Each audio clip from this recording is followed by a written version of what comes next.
Oui, merci Madame la Présidente, Madame la Ministre, mes chers collègues.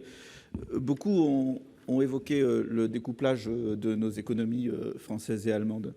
Mais je pense qu'il y a quelque chose qui n'a pas été beaucoup évoqué dans ce débat et qui est la source de ce découplage. C'est la manière dont la France a abordé, et je le dis de manière un peu grave, à la veille du sommet de Poznan, la réunification allemande et la réunification de l'Europe, où nous avons joué en défense, alors que l'Allemagne, pour elle, c'était une question existentielle, identitaire, et que de ce point de vue-là, nous avons divergé de manière significative à ce moment-là. Et je crois que nous devons l'avoir en tête aujourd'hui lorsque nous évoquons l'avenir de la relation franco-allemande. Je crois qu'on a parmi les grands chanceliers allemands de l'après-traité de l'Élysée, il y en a un qui ne fait pas partie de notre panthéon des couples franco-allemands, c'est Willy Brandt, qui a pourtant lancé une Ostpolitik qui a permis la réunification de l'Allemagne et la réunification de l'Europe.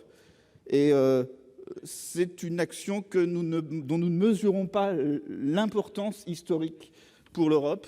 Et je préférais le dire aujourd'hui, le rappeler, parce que si on veut construire avec l'Allemagne, on doit aussi avoir ça en tête.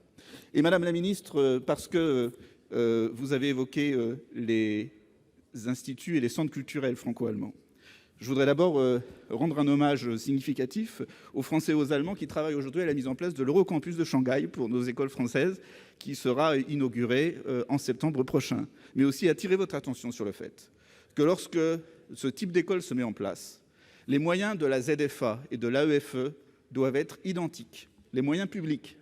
Parce que quand je vois ce qui se passe actuellement dans notre Eurocampus de Zagreb, entre les énormes moyens publics de la ZFA et les difficultés de l'Agence pour l'enseignement français à l'étranger, cette coopération qui devrait être exemplaire ne marche plus. Parce que les moyens publics français sont totalement en décalage par rapport aux objectifs politiques, alors que le gouvernement allemand y met les moyens publics qu'il faut. Et ce n'est pas les parents français qui peuvent compenser ça. Et donc j'attire votre attention sur le fait que concrètement, lorsque nous faisons des choses ensemble, il faut pouvoir mettre les moyens publics à la hauteur de ce que mettent les Allemands de l'autre côté. Sinon, il y aura un réel décalage. Et je voulais le dire avant le vote de ce traité, de ratification de ce traité.